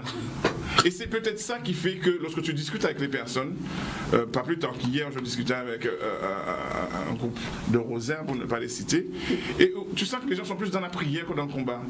Et ils me disent, ouais, mais où tout seul, on est au moment qu'on lasse. Et je lui dis, mais si tout le monde pense la même chose, comment on fait pour préparer ce territoire-là pour les générations futures? Les générations que les enseignants vont dire effectivement qu'on a besoin de cette ingénierie. Les gamins vont te regarder en disant pourquoi? Alors, nous marquons une courte pause, mais juste avant, j'aimerais arriver sur la question que j'avais posée à Samuel, puisque en ce début d'année, on parle des élections municipales et communautaires, et sur toutes les lèvres, qu'est-ce qui va se passer, etc. Alors, est-ce que ces élections peuvent être considérées comme capitales? Est-ce que c'est un nouveau tournant pour la Guadeloupe? Est-ce que justement cela permettra d'arriver à ce mieux-être pour les Guadeloupéens? Qu'est-ce qu'on va en tirer? Donc, 2 petites minutes. Non. Oui. Nous n'allons pas y aller tout de suite. Nous marquons la pause et nous revenons avec vous. Ça vous donnera le temps de réfléchir là-dessus. À tout de suite.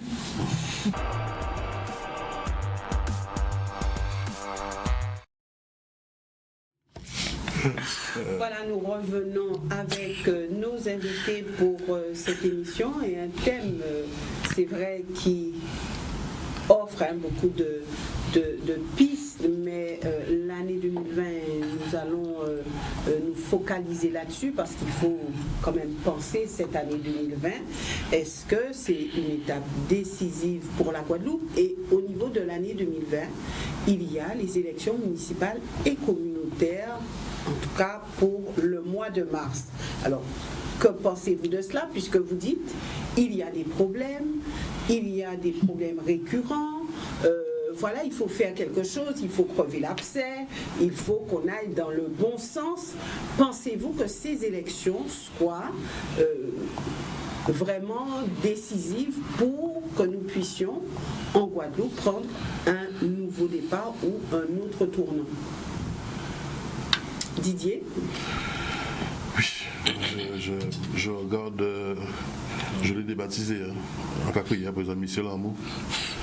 Parce qu'il a diffusé ça, Michel Mado. Oui. Ils ont l'amour, et ça c'est important dans la société qu'on nous, mais est-ce que les élections, changer les hommes ou ne pas les changer, pour moi ça dépasse tout ça.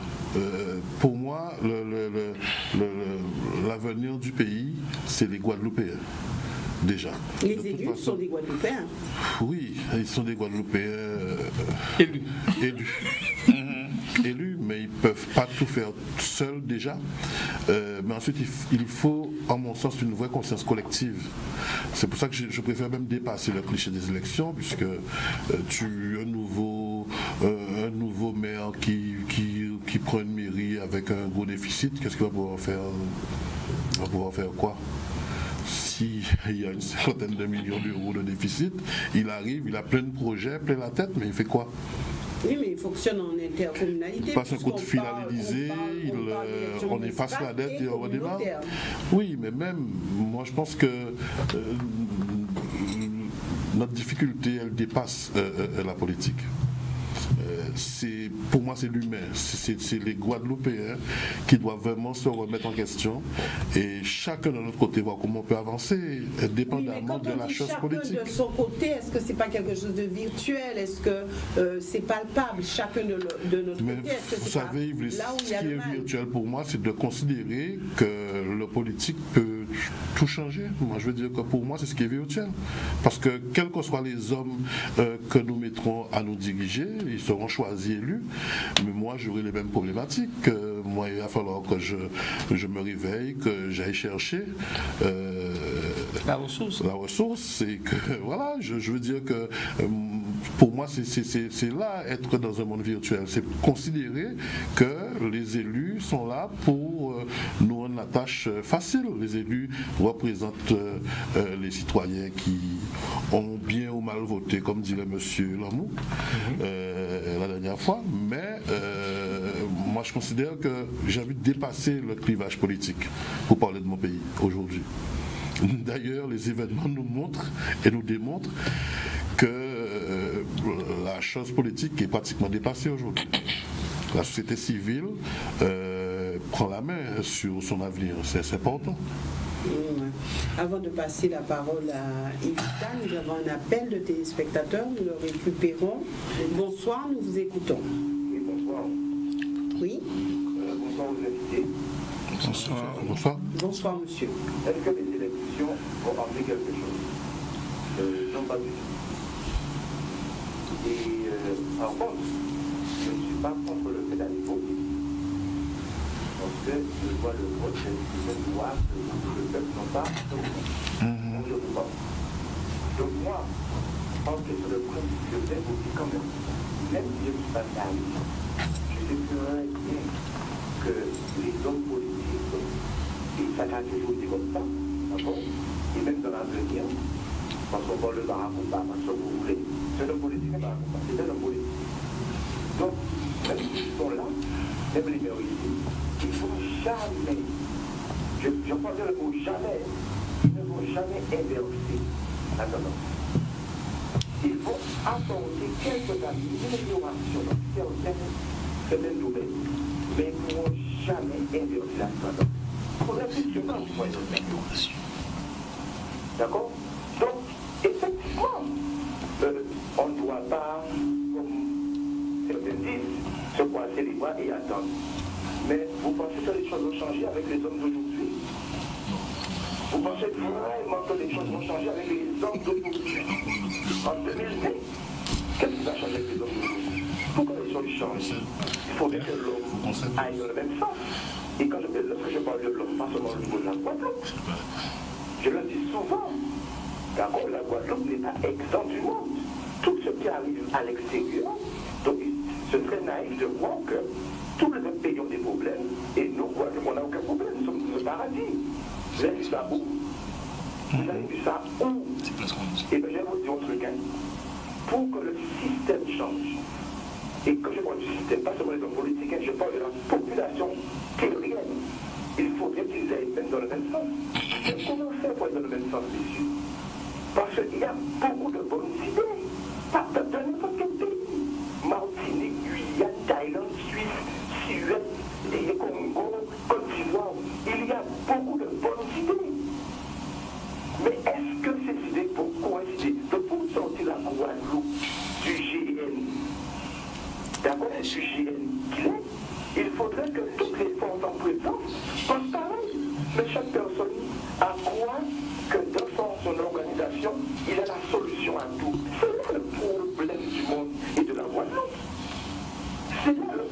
problème du monde de la Guadeloupe, c'est que chaque personne dans son organisation pense qu'il a la solution à tout. C'est à Ochifa. Pour sortir du problème qu'on a, d'accord, il faudrait que tout le monde pense de même sens. On ne vous demande pas d'aimer quelqu'un, on vous demande de travailler avec quelqu'un en coordination pour faire avancer un pays. On ne vous demande pas d'aimer quelqu'un. Moi, David, j'ai proposé une nouvelle forme de gouvernance. Je l'ai proposé. Avant de se les médias, mais dans la forme de gouvernance, toutes les formes en présence sont réunies. C'est le peuple qui gouverne. Donc pour finir, c'est vrai, on va se croiser les bras à temps. Mais où est-ce que vous avez vu que la Guadeloupe ira bien? En quelle année que ça ira bien? Je ne suis pas pessimiste, là. Mais en quelle année ça ira bien? Parce que chaque force en présence, et quand je parle de force en présence, je parle des religieux, je parle des politiques, je parle des syndicalistes, je parle de tout le monde. Ils sont persuadés que c'est eux qui ont la solution et que c'est pas eux qui ont la solution. Et quand on est comme ça, on ne pourra jamais avancer parce qu'on fait de l'autre notre ennemi. À bientôt. Merci beaucoup, David. Avant que je prenne la parole, Oui. Oui. Ah non, parce que l'intervention de l'auditeur là, il est super intéressant. Ah non, là, il est vraiment vraiment intéressant. Parce que, tu vois, justement, tu vois, quand Michel parle, eh bien, tu vois, là, ce gars-là, il a compris le problème et j'aime bien sa solution. Parce qu'en définitive, il a bien compris une chose. Et en définitive, c'est pour ça que je disais tout à l'heure, on parle de problème de Guadeloupe. Et il a bien compris ça. Parce que, finalement, il remonte à l'international. Mais il dit de toutes les manières, c'est un débat des hommes à l'international qui aujourd'hui devrait aller dans le même sens. Et je suis parfaitement d'accord avec lui parce qu'en réalité, tous les problèmes qui vont découler d'une opposition fondamentale du monde occidental avec le reste du monde. Et on va vers la guerre. Mais surtout, on va vers une bêtise fondamentale, c'est que la planète a les moyens de nourrir tout le monde, c'est que les hommes n'ont jamais voulu mettre en place une politique pour faire que tout le monde vive bien. Mais on commence à se rendre compte, parce que les risques sont que l'Occident se sente envahi parce qu'ils ont bloqué pendant longtemps l'évolution des autres. Mais en définitive, ce qui pourrait sauver même l'Occident aujourd'hui, c'est de rentrer dans un processus d'écoute, d'entente et d'harmonisation avec les autres pour que les autres montent aussi et que tout le monde ait un niveau de vie. Et en définitive, lui, j'aime bien la façon, puisque en réalité, il le dit, et je pense que c'est un élément fondamental pour sauver l'avenir, c'est ça. Bon. Et effectivement, il dit, mais en extrapolant, déjà pratiquons ça en Guadeloupe et on va résoudre des problèmes. Déjà pratiquons cette politique-là en Guadeloupe. Et il a raison. Le problème fondamental qu'on a dans ce pays-là, et c'est là que je ne suis pas d'accord avec Michel, c'est qu'on n'a pas, on peut faire tout ce qu'on veut, on peut enseigner tout ce qu'on veut. Il faut réussir à faire comprendre aux Guadeloupéens aujourd'hui que même une campagne électorale, et ce serait une excellente chose déjà pour comprendre que quand on va en campagne, on n'est pas là pour raconter des bêtises sur les autres et dire n'importe quoi. Il faut aujourd'hui apprendre à respecter, même si on est en compétition, mais on n'est pas en compétition pour se battre, on est en compétition pour amener une meilleure solution que l'autre. Oh non, pour l'instant on se bat et on utilise tous les moyens pour dire n'importe quoi, et avec une seule logique, il faut combattre Michel, pas contre les moyens que j'utilise. Non. Non, on est en compétition parce qu'on considère on peut faire mieux. Alors on démontre qu'on va faire mieux et on le démontre en campagne. C'est ça pour moi une campagne électorale. Que les choses soient claires pour les gens qui suivent nous, monsieur Slad. Léo qui a dit ça, d'accord avec vous? Ah oui, non, ça vous d'accord avec moi? Non, mais fais juste ça parce que on est tous d'accord. On est d'accord sur ça. Mais n'empêche, c'est ça qu'il faut qu'on exige. Bon, alors, vu que j'ai la parole, je vais simplifier rapidement une chose. Parce que là, je vais aborder techniquement. On parle des municipales, messieurs, je veux dire une chose. Là, le débat, c'est pas parce que je fais une crise sous le statut, hein, mais je veux dire une chose. Il faut arrêter les agglomérations, les ceci, les cela dans un petit pays comme la Guadeloupe. Il faut simplifier ces institutions-là, mettre 8 communes dans ce pays-là, 8 communes de 50 000 habitants, organiser les trucs et mettre des gens capables de diriger ça avec un exécutif au-dessus. Tout le monde dit que ce n'est pas un statut qui va faire évoluer un pays. Messieurs, si nous ne faisons pas et nous ne mettons pas quelque chose de rationnel et d'éviter tous ces déficits qu'on a, reprendre complètement la gestion de nos communes qui sont toutes en surpopulation, avec, ça ne sera jamais autrement que la mer tout le temps. Si on veut sortir de ça, on a besoin d'un coup de balai dans ce pays, une bonne fois pour toutes, et de repartir sur de bonnes bases pour donner de l'élan à ce pays-là. Pour certains, le coup de balai, c'est un changement d'homme. Ah oui, mais ce changement d'homme exige pour moi un changement de structure. Vous rendez compte tout ce qu'on a mis. Vous rendez compte tout ce qu'on a mis dans ce. On n'est pas un pays de 66 millions d'habitants. On est en train de calquer systématiquement 70 millions d'habitants sur un pays de 400 000 habitants. Il faut arrêter ces conneries-là. C'est une erreur fondamentale. De 390 000, ça continue à baisser. Il faut qu'on arrête tout ça. Mais il faut qu'on change. Mais ceci étant dit, et c'est là où moi j'ai un problème. Parce qu'il y a 30 ans, je pensais que je combattais un colonialisme français pour pouvoir faire des choix positifs. Mais aujourd'hui, c'est le colonialisme français qui me bouscule pour me dire, bon, comment on va changer. Il va changer là et vous payez ma chère veille. C'est aujourd'hui le colonialisme français qui dit arrêtez, changez là. Nous ne pouvons pas changer. Parce que nous raconter tout ça. Alors, juste la question de changer de structure. Et je ne peux pas m'empêcher de rire avec une amie aujourd'hui en pensant que, puisqu'on faisait un petit peu le bilan aussi de 2019, donc il y a eu le congrès des élus, et c'est extraordinaire de voir que c'est la Guadeloupe qui a initié la réforme de la Constitution française. C'est nous qui avons initié ça. Nos camarades martiniquais ont déjà changé, nos camarades guyanais aussi. Je pense que bientôt ils vont demander encore une autre organisation. Et que nous, 16 ans après, on est encore au stade de se demander qu'est-ce qu'on fait. Est-ce qu'on fait une assemblée unique avec 2 assemblées ou est-ce qu'on fait une collectivité unique? Ce qui était juste un baptême à popote, c'est-à-dire une question d'organisation. Donc je veux dire, on est... Voilà, ça c'est le vrai problème aussi de la Guadeloupe, c'est ça.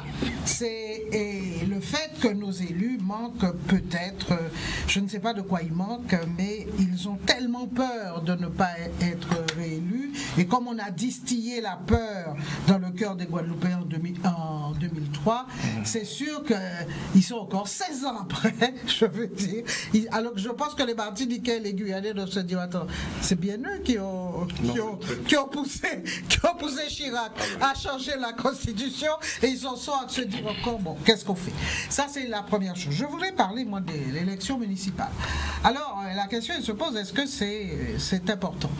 L'élection municipale, je dirais, malheureusement, l'importance sera laissée à ceux qui auront une certaine vision. Parce qu'on peut être un maire et ne rien faire, c'est-à-dire ne rien faire hormis les choses les plus banales, électricité, route, etc., 2-3 écoles, les peindre en bleu ou en rouge, etc. En fait, moi je considère que dans le contexte actuel, je dis bien dans le contexte actuel, qui n'est pas idéal, nous sommes d'accord, dans le contexte actuel, il y a un élu qui me semble fondamental, c'est justement le maire. Pourquoi je dis qu'il est fondamental? Malheureusement, nous ne le faisons pas. Je veux dire, les Guadeloupéens maires souvent n'utilisent pas toutes les compétences que justement ils devraient utiliser, que la France donne et qu'il faut absolument en profiter pour faire avancer les choses. Le maire, c'est un élu fondamental. Parce que contrairement à ce que disait Didier tout à l'heure, ou plutôt qu'il disait, bon, ça ne change pas. Si les maires en Guadeloupe avaient fait la tâche qu'ils se devaient de faire, il y aurait beaucoup de choses qui seraient changées. Excusez-moi, Madame Boissé, vous laissez beaucoup les hommes parler, ils ont déjà... d'accord. J'aimerais bien pouvoir finir mon propos. C'est juste pour ça, nous avons un appel de téléspectateurs.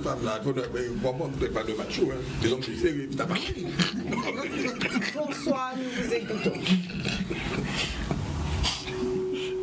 Allez-y. Allô? Oui, bonsoir madame. Oui, bonsoir. C'est Chalem du Lamentin. Oui. Oui. Eh bien, en cas pour que les autres, comme tous les mardis, faisaient attention, mais en cas c'est-à-dire une qui pas fait, c'est que nous pas jamais été encore le modèle de société là. Et le modèle de société. Modèle de société là que nous avons là. Est-ce que son modèle de société que tout être humain peut vivre dedans? À mon avis, il y a vision parce que pour les autres ici là, c'est là, nous devons rendre compte que le modèle là, ça, il n'est pas viable pour tout le monde. Il peut être viable pour une partie, mais moi, quand je dis pour la Guadeloupe, il n'est pas viable. Alors, c'est à nous de chercher quel modèle de société que nous devons mettre en place pour nous épanouir dedans, pour nous faire vivre correctement. Nous ne sommes pas obligés qu'à sommes pour nous, mais nous pouvons vivre correctement et nous pouvons vivre en toute liberté avec le pays en nous, avec les Caraïbes là. Et en cas que nous pouvons chercher, mais toujours chercher à dominer les autres, alors que nous sommes des hommes et nous avons encore la capacité de réfléchir. Nous faisons des modèles socialistes, nous faisons des modèles communistes, nous avons des modèles capitalistes.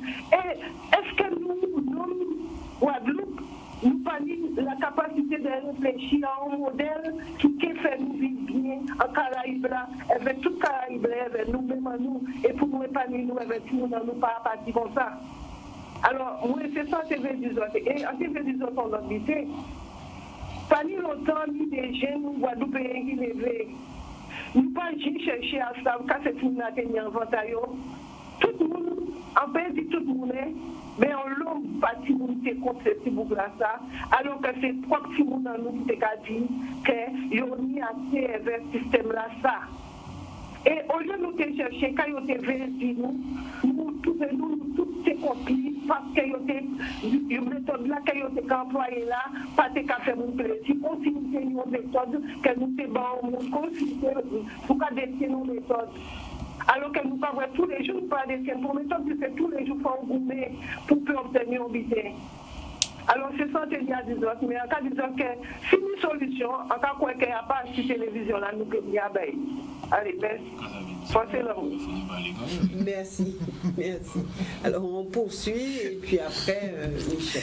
Oui, voilà, je rappelais l'importance et malheureusement, je crains fort que les gens, les maires résument leurs fonctions à des choses qui, selon moi, sont purement pragmatiques, etc.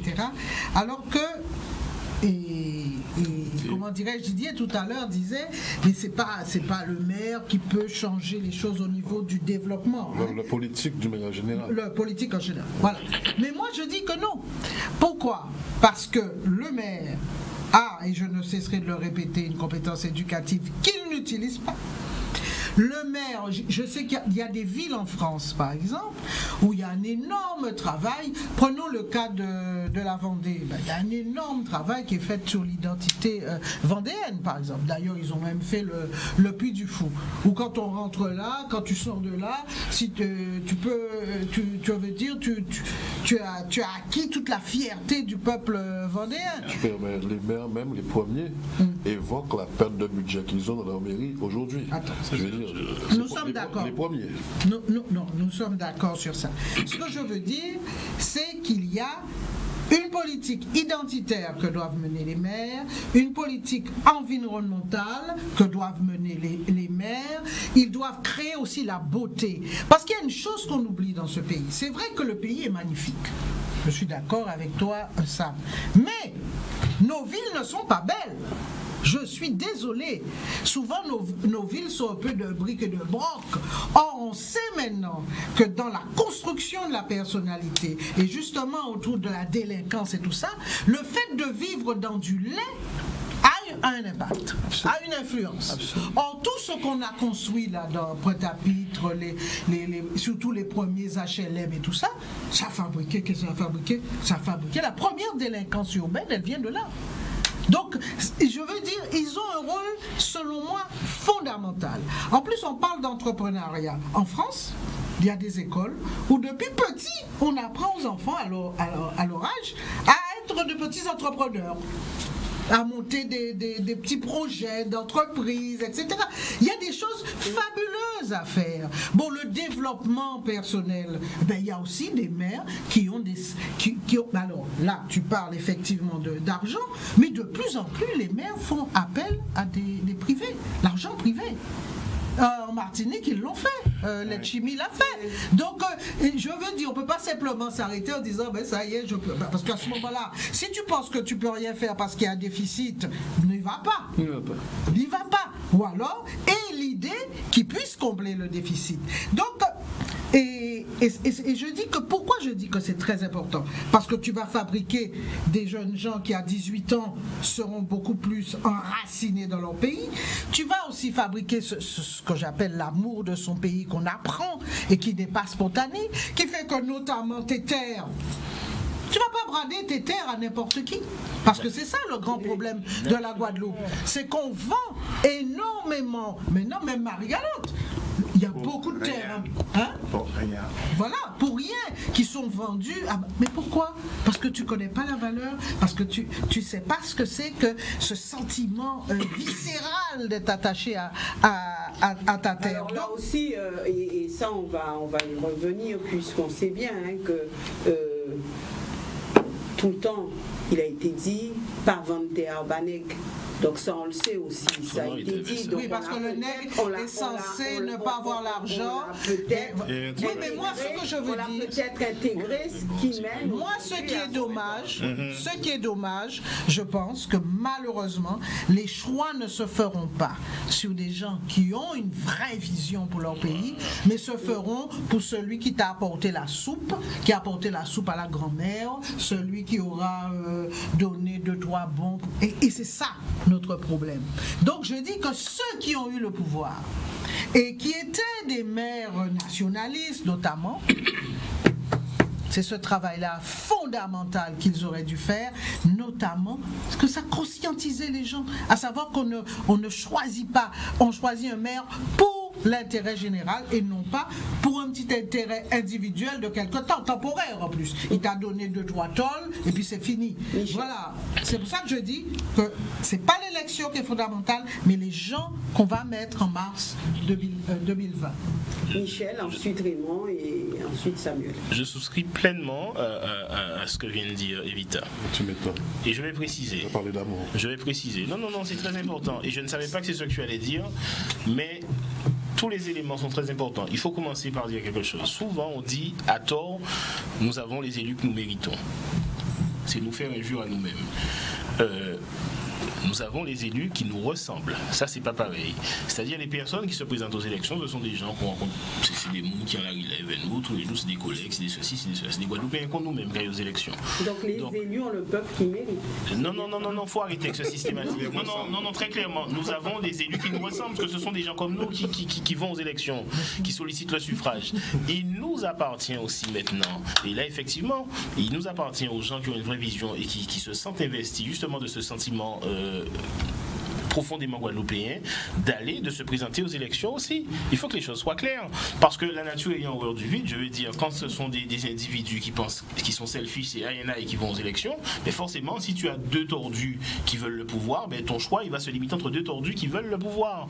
Donc il faut que nous aussi, Guadeloupéens, qui pensons être un peu honnêtes et qui veulent du bien pour leur pays, ben qu'on ose aujourd'hui franchir ce pas et se dire, bon ben voilà, j'y vais. Parce que si peut-être toujours en forme, on peut rester... Pour l'instant, il y a plus que ça. Attends.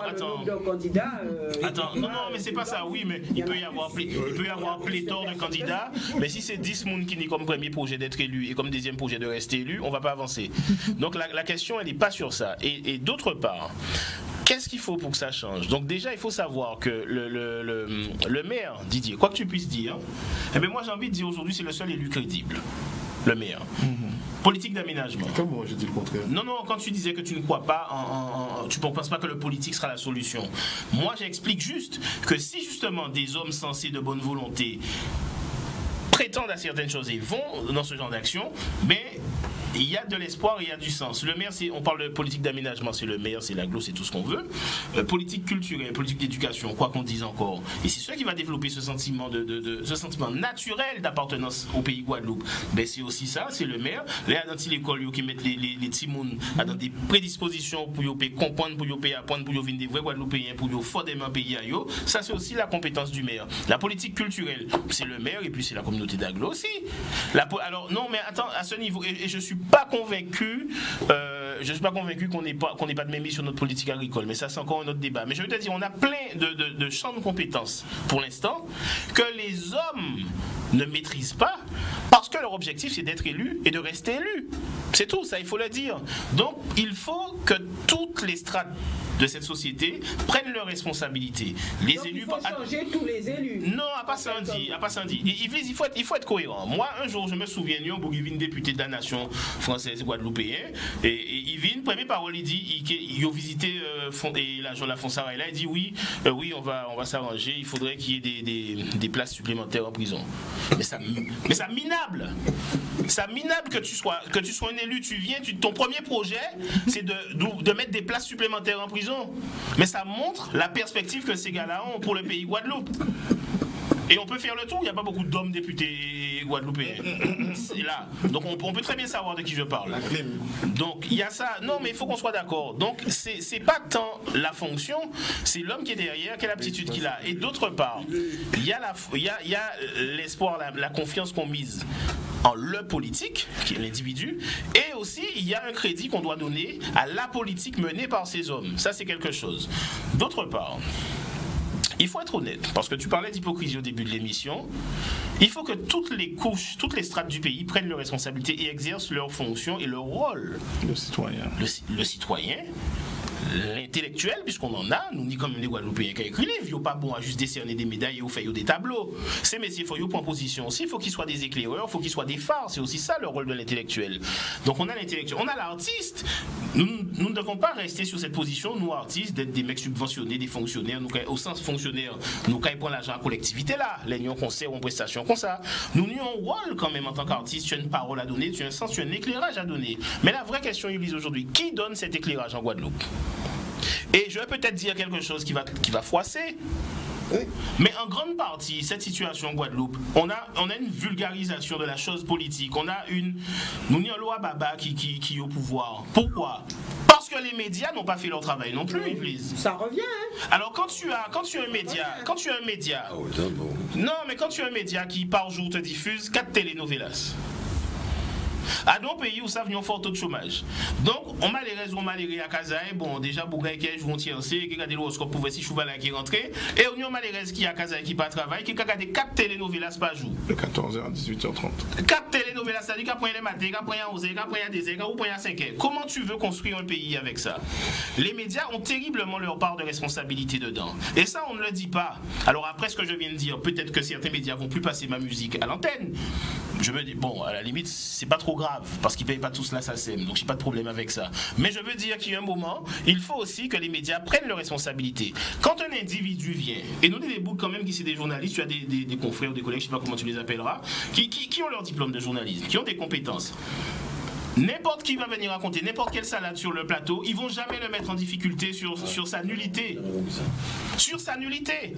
Mais je ne juge pas le type il vient, son inefficience. Là, c'est la BFK Jambé. Mais quand tu as un mec qui vient sur ton plateau, qui prétend à une élection, qui prétend au suffrage, qui dit je vais changer tout, et je vais, et en fait, le mec, à aucun moment, le journaliste en face lui dit mais c'est telle chose, vous ne maîtrisez pas, qu'il le met en face à certaines difficultés, à son niveau même. C'est-à-dire que beaucoup de pas du niveau. Il faut que les médias soient indépendants. Alors non, il faut que les médias soient indépendants. Mais moi, il faut que le journaliste, voilà, il ne faut pas que ce soit un mec qui de manière osé parce qu'elle est subventionnée par là. Et voilà. Non, mais est-ce qu'il y a, après se pose la question, est-ce qu'il y a une vraie presse? Non, mais je reste très cohérent. Est-ce qu'il y a une vraie presse libre en Guadeloupe qui fait que le citoyen guadeloupéen sera complètement éclairé sur tout?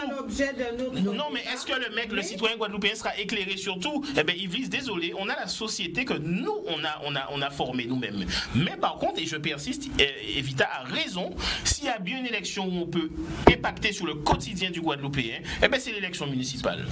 Qu'est-ce qui fera que le petit Guadeloupéen, il va être conscient de son environnement, il va avoir ce sentiment de fierté parce que la Guadeloupe, voilà, il verra les noms marqués en créole, il verra ceci, il va dire ouais ça c'est la Guadeloupe, et voilà, ça ce sont des actions concrètes, voilà. Juste pour que mes propos ne soient pas galvaudés, juste pour pas que mes propos soient mal interprétés, je voulais juste, Michel à travers mes propos tout à l'heure, mettre en avant le citoyen.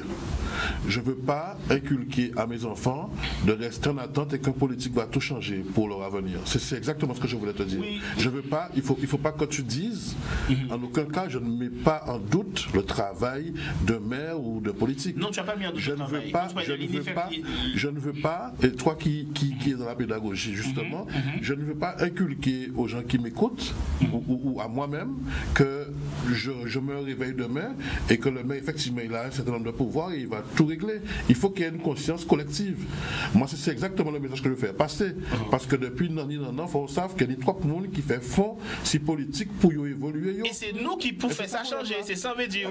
C'est que c'est nous qui pouvons faire ça changer. Il ne faut pas nous dire que c'est là qui a fait. Il faut nous dire qu'il y a une possibilité là, des barres, les grandes lignes. Mais c'est à nous d'être les tocards, les gens qui viennent en place. C'est à nous de faire ça. Oui, mais Didier, tout le monde n'a pas la même faculté. Et pour que le citoyen qui soit un peu plus faible que les autres ou qui juste ne soit pas éclairé, je ne vais pas parler de faiblesse, je me suis mal exprimé, qui soit moins éclairé, c'est aussi le rôle du média. Et quand tu as un quotidien, une presse écrite qui te met un titre, je prends un exemple, parce que moi ça m'avait marqué à l'époque, le Cocolo a mal tourné. Excuse-moi, quand tu es le quotidien, la presse écrite de Guadeloupe, et que c'est ça que tu montres, ou que tu mets d'autres titres un peu hasardeux, je ne fais injure à personne. Je dis juste à quel moment qu'on rehausse le niveau, à quel moment qu'on pousse le Guadeloupéen à vouloir mieux pour son pays. C'est ça ma question. C'est ça ma question. Nous allons progresser et rapidement puisqu'il nous reste très peu de temps et je voudrais quand même faire un tour de plateau puisqu'il va falloir répondre à cette question. Raymond, ensuite Samuel, mais rapidement. Oui, en 2 minutes, je vais répondre. Alors, la question, c'est le tournant de ces élections municipales. Alors, je rejoins Vita. Pour moi, le maire reste la personne la plus... Enfin, l'élection la plus importante, même si on a vidé de toute sa substance morale qui va partir effectivement vers les EPCI. Ça, c'est une bonne chose. La deuxième chose, je rejoins Michel sur le fait qu'on aurait dû faire œuvre de pédagogie l'élection dernière, parce qu'on a fait croire aux gens que le maire avait conservé ses pouvoirs alors que c'était faux. Et donc les gens sont partis sur une notion qui était complètement faussée, qui se sont rendus compte que beaucoup de choses n'ont pas pu se faire parce que simplement l'instance décisionnelle était effectivement la communauté d'Aglo. La deuxième chose, c'est qu'aujourd'hui, et ça suit la conversation qu'on avait tout à l'heure, Michel et moi, on veut faire œuvre de pédagogie pour quelle personne? La tranche de personnes qui votent chez nous, c'est les 55-80 ans. La génération qui est censée prendre ce pays-là en main, on est très peu à aller voter parce qu'on trouve effectivement qu'on n'a pas confiance dans les politiques. C'est-à-dire qu'on a nous-mêmes créé notre usine à gaz. C'est-à-dire que ceux-là qui sont censés effectivement être plus éclairés ne votent pas. Ce qui fait qu'effectivement, la majorité des personnes, et tu l'as dit tout à l'heure, moi je comprends tout à fait une mamie de 80 ans dont la priorité c'est de combler les trous qu'il y a devant l'entrée de sa maison ou de changer l'ampoule qu'il y a devant sa maison. C'est sa priorité. Donc, et là je rejoindrai Michel en début de propos, disait il faut qu'on arrête de pleurer. Parce que la génération qui a besoin effectivement d'une société construite, c'est pas elle qui s'investit. Merci. Samuel, rapidement. Et ensuite nous ferons un tour de plateau. Juste pour un peu rebondir dans le sens de ce que disait Didier. Le maire reste un élément moteur, ça c'est clair. Et Vital a dit, quand tu construis du lait, tu crées une sorte de délinquance naturelle. Parce que quand les gens sont dans des bars, forcément, ça, quelque part, voilà.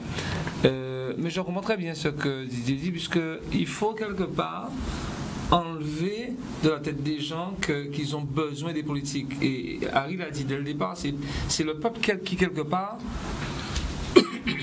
en ayant cette démarche-là, c'est moun à moun, on cautionne le système. Et on verra encore, je reviendrai, il y a des gens dans le pays qui ne s'occupent pas du tout de maire, et leurs affaires marchent, ils n'ont même pas besoin de savoir ce que fait un maire. Donc on voit bien encore une fois, c'est une question de qui détient l'économie. On va revenir toujours à l'économie. Lorsqu'on détient son économie, eh bien, il y a des strates comme ça qu'on peut faire, qu'on peut dépasser. On n'a pas les mêmes problématiques que ceux qui ont besoin d'une démarche CCAS et compagnie. Donc c'est ça le problème. À partir du moment où le peuple est dépendant des subventions et d'un certain nombre de comment je veux dire. C'est dur ce que tu veux dire. Non, c'est vrai. C'est dur parce qu'il y a quand même des gens qui vivent des situations, qui sont en situation précaire et c'est pas de leur faute s'ils dépendent du CCAS. Non, c'est pas ça que je veux dire, Michel. C'est pas ça que je veux dire. Voilà. Je veux dire qu'il faut qu'on s'arrange pour que notre peuple ne soit pas toujours dépendant de ces choses-là. Mais voilà, c'est on doit prendre. Moi, si je devais dire une chose en 2020, il faut que les Guadeloupéens investissent chez eux et s'investissent dans leur pays entièrement pour quelque part faire monter le niveau et ne pas laisser un peuple toujours dépendant de toutes sortes de subventions et autres. C'est ce qui crée quelque part ce clientélisme, parce que quand on dit qu'on a les élus qu'on mérite, c'est quelque part ça, c'est-à-dire à force de, parce que qui connaît mieux un Guadeloupéen qu'un élu? Parce que s'il a été élu, parce que essayer d'être élu quelque part, vous allez voir, c'est pas évident, hein? Être premier dans 16, 20, 30, 40 000 habitants, c'est pas évident. Donc, l'élu, quand même, il connaît son terroir. Il marche avec ça quelque part. Donc, j'irai un peu dans le sens. Harry a dit quelque chose, on est passé un peu trop vite dessus. Moi, j'aimerais bien voir 8 communes en Guadeloupe de 50 000 habitants, par exemple. Et ça réglerait plein de problèmes. On va peut-être y revenir. Alors, mais c'est l'organisation de la société qui passerait par. Alors, je vais vous demander un exercice extrêmement difficile pour vous. La synthèse. En 1 minute, de répondre à cette question, puisque le thème c'est l'année 2020, est-elle une étape décisive pour la Guadeloupe? Alors en 1 minute, vraiment. Didier. Non, tout simplement non, parce que non seulement c'est pas une année décisive pour la Guadeloupe, mais pour moi c'est des jours qui sont comptés, des heures, chaque heure pour moi compte. Et s'il faut attendre le 31 décembre pour encore tirer le bilan, j'ai l'impression qu'on aura encore perdu une année. Donc je préfère dire que ce n'est pas l'année qui est décisive, c'est les heures, chaque jour, qui sont décisives, tout simplement. Merci. Evita? Tout simplement, la question laisse supposer que, et oui, un présupposé. Et on pourrait se demander pourquoi ce présupposé, et qui vient en fait en opposition avec ce qu'on dit toujours du peuple guadeloupéen, c'est-à-dire qu'il vit dans l'urgence et dans l'imprévisibilité.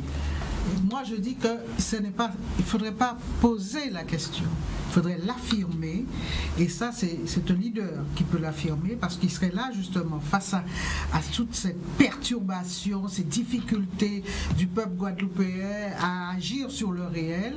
Il faut un leader qui puisse dire, à partir de maintenant, je trace le chemin, et je dis que l'année 2020 sera justement une étape, c'est-à-dire une étape, ça veut dire une trajectoire, ça veut dire qu'il y a une feuille de route, et décisive, c'est-à-dire que nous n'allons plus subir, mais nous allons agir. C'est comme ça que je vois. Donc pas de question, mais une affirmation. Merci. Harry, 1 minute. C'est simple. C'est évident que les choses deviennent de plus en plus urgentes, et c'est évident qu'on est de plus en plus loin de la solution. C'est tout, c'est moins d'1 minute. C'est bien. Raymond? Pour 2020, je ne veux pas que la Guadeloupe change, je veux que chaque Guadeloupéen change. J'ai fini. Merci. Même ça, alors les Guadeloupéens qui bon, il faut les changer aussi.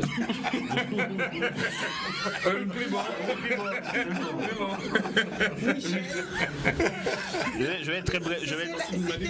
C'était la conclusion de... Non, moi bien me comprendre. Non, j'aime comprendre tout. Excusez-moi, c'est un défaut. D'accord.